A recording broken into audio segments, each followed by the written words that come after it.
If you were an average Roman living in a city, there is one place you would expend a high percent of your life above everything else. You may think the arena, or the temples, or maybe even the forum. But no, my friend, none of this. The true answer may surprise you. Join us when we discover one of the most important establishments in Roman life. Not every Roman could afford to have a kitchen at home. Some of the more simple apartments didn't have one. Because of this, the Romans usually had several bars close to apartment blocks, serving food and drinks for all kinds of people. A Roman bar was essentially a part of everyday life. The Roman bars were called Pompeii in Latin, but nowadays the archaeologists usually refer to them by their Greek name Thermopolium. Unfortunately, no ancient bars survive in the city of Rome itself, but you can find them in other archaeological sites like Pompeii, Herculanum, or Ostia Antica, for instance. And you can have a pretty good idea of how these places looked in antiquity. Usually we can find them on street corners, busy streets, or the main streets of the cities. At Pompeii, the main street had at least 13 bars, all competing for customers. You can recognize a bar by the characteristic counter with holes placed at the very front of this kind of shop for fast serving the customers on the go. The archaeologists believe that the holes in the counter are for jugs of food and wine, and the food was served hot, very much like a modern fast food. The height of the counter varied, but on average was about 8 cm height or around 31.5 inches. The jugs used in the counters were called dolium, or in the plural, dolia, and usually made of terracotta. Some of the more clever bar owners decorate their shops with fancy designs to attract more customers. The range of decorations was wide and varied, from sophisticated marble imported from all over the Roman Empire to paintings with images of plants, animals, theatrical masks, and mythological scenes. On Roman times were common to see children at the Roman bars.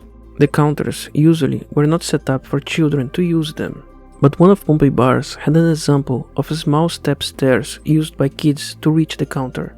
Another evidence of children being around the bars was graffiti, drawings that look like was done by some kid of what seems to be a little stick man.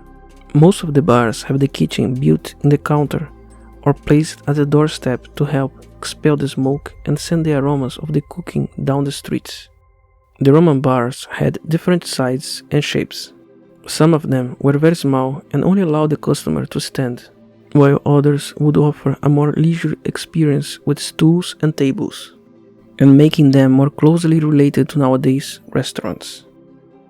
There were also better class bars with couches on which the customer could rest after food. But what the Romans used to eat at these bars? The primary source of knowledge on what they used to eat are art, archaeological remains, and ancient literature. For instance, we can observe in some bars menus and descriptions of the food served. The most popular products listed on the menus were bread, cheese, and porridge. Porridge was considered a cheap meal for the lower classes. However, there were other fancier and more expensive versions of porridge with eggs, honey, and cheese. The archaeologists also found foods like beans and vegetables like leek, lettuce, and mushroom on the Roman menu.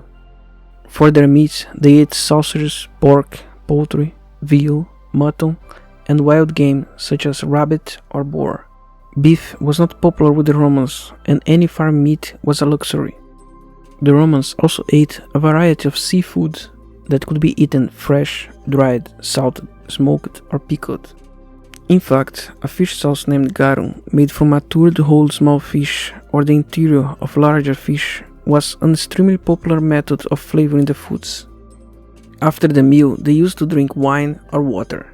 The poor also drank a beverage called posca, which was basically a watered-down version of cheap wine with spices.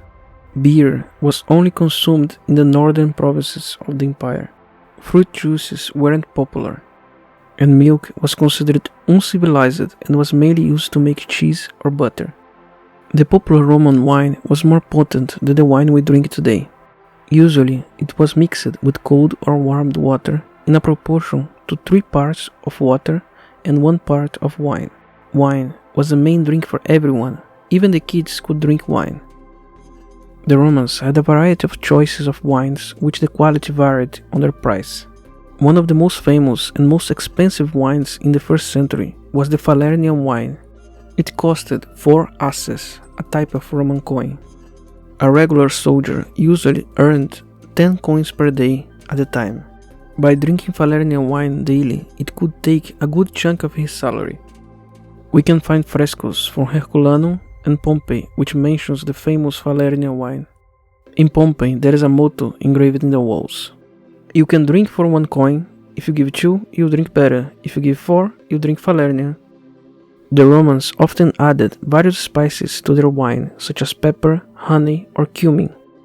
It was so important that some Romans used to take their own spices when they traveled. Most of the people in ancient Rome lived in apartment buildings called insulae, which had no kitchens. Therefore, the bars and taverns, which back then were a mix between bars and restaurants, were used on a daily basis for a percentage of the population. The bars also had styles depending on the classes and clientele they serve. In the lower classes, the bars were very similar to nowadays fast foods. But in the very high class, they saw these restaurants as infamous and shameful, nasty eating houses. One of the Roman poets, Juvenal, described it as a place where thieves, runaway slaves, and murderers ate. Also, the elite saw it as a socially incorrect place because the people eating these bars did not recline on a couch during a meal, and this was seen as uncivilized and for poor educated people, as it was eating in public. So the next time you eat a meal, relax on a couch in the comfort of your home, know that this is the civilized and preferred Roman way to do it.